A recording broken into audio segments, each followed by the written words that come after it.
I just love when the light catches my highlight like that. It's like, yes. Hey guys, I'm Eve. What's up? Today I'm going to be doing another Empties video. I've got my panda bag right here. You guys have seen this before. I keep all of my trash and empty products in here. I've said this before and I'll say this again. I love doing empties because it proves to you guys that I've actually truly tested out the product. I've given it my best shot, and so the opinions that I have formed on the product I feel are more authentic because of that. Before we get started, go ahead and click that subscribe button down below, especially if you like empties videos and cruelty-free makeup. And without further ado, here's my trash. So the first thing that I'm pulling out is the Alba Botanica Hawaiian Oil-Free Moisturizer. This one has aloe vera and green tea. This is my favorite moisturizer of all time. I love how it's oil-free. I don't feel like it competes with the skin oils that I put on under it. And it's really lightweight, smells delicious, and it's one of the only moisturizers that isn't greasy feeling, but it feels like it's really moisturizing my skin. I highly recommend buying this, hands down. One of my favorite moisturizers. Right, so this is the Morphe Continuous Setting Mist. I actually did like this. I don't really know if it improved the longevity of my makeup per se. I don't really feel like it made my skin less likely to get oily throughout the day or less likely to crease. I do think, however, that the mist on it was ingenious. I feel like I think more products should have this type of mist on it. And I think that it helps the powders just kind of melt together, much like the Pixi by Petra Glow Mist does. Do I think you necessarily need it?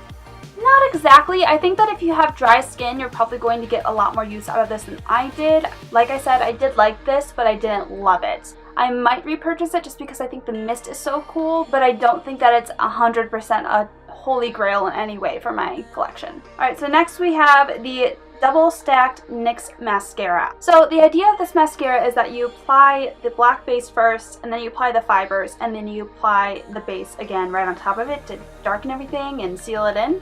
I hated this. And I've tried it both ways. I've tried it with the fibers and I've tried it just using it as a mascara itself. The mascara itself does not do anything but slightly darken my lashes, which is not my jam. I need my mascara to do a lot more. When you apply the fibers with it, it does make your eyelashes look a little bit longer, but not so intensely amazing to where the feel of it is worth it.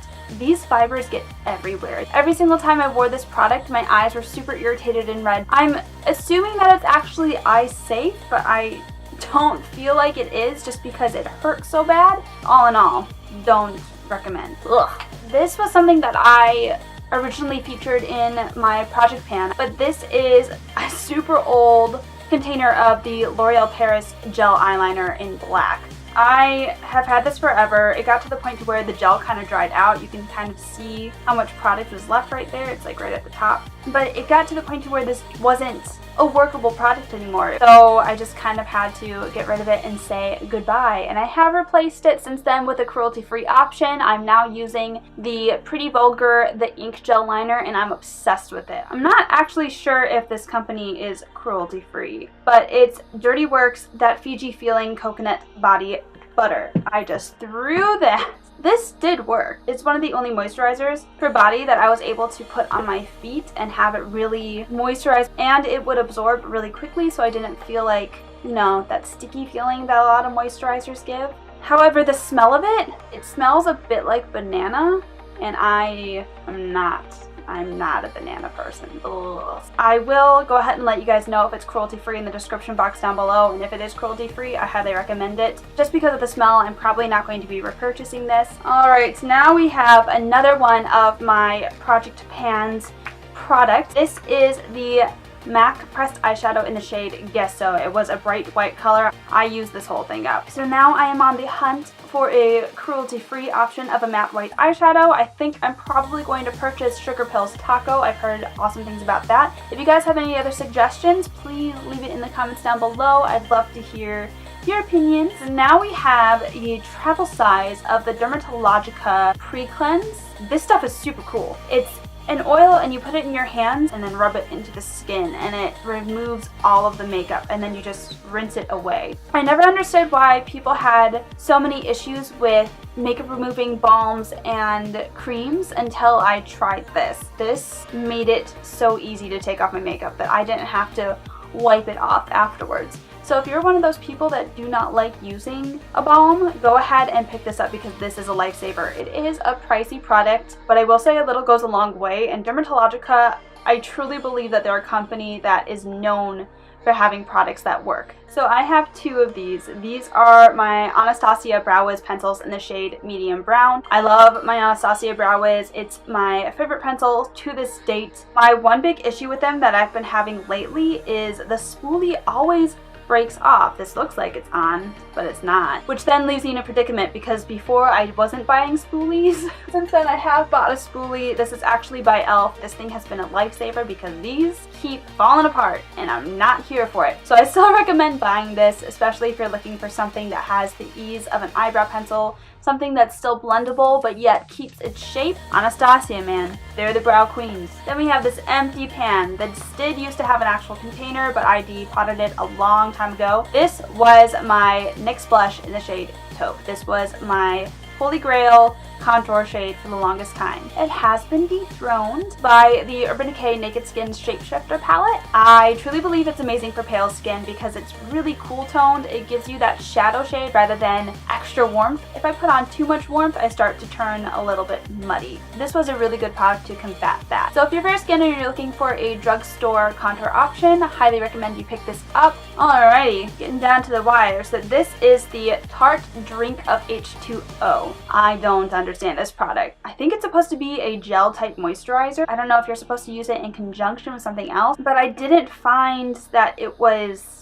really moisturizing my skin. I was applying it mostly on my dry patches during the winter time. This was not helping that at all. I really think that you guys can pass on this, especially if you have a combination skin tone like myself. Alright, and then we have a Buxom Lash Mascara. I really do like this mascara. Not exactly super thickening, but it's really good for darkening and defining and lengthening your lashes, and therefore I love it. It was so nice. If you're looking for a good cruelty free mascara that does those things, go ahead and pick this up. I highly recommend it. Now we have another Tarte hydrating product. Doesn't say what it is on here, but it's like their lip balm in the shade Shell. I've completely used it up. I was actually using a lip brush to get more of the product out. You're supposed to use it kind of like a tinted balm. Did have some issues though. I don't really think that it was a long-lasting hydrator in any sense. The color would fade pretty quickly, and because the product itself is so emollient,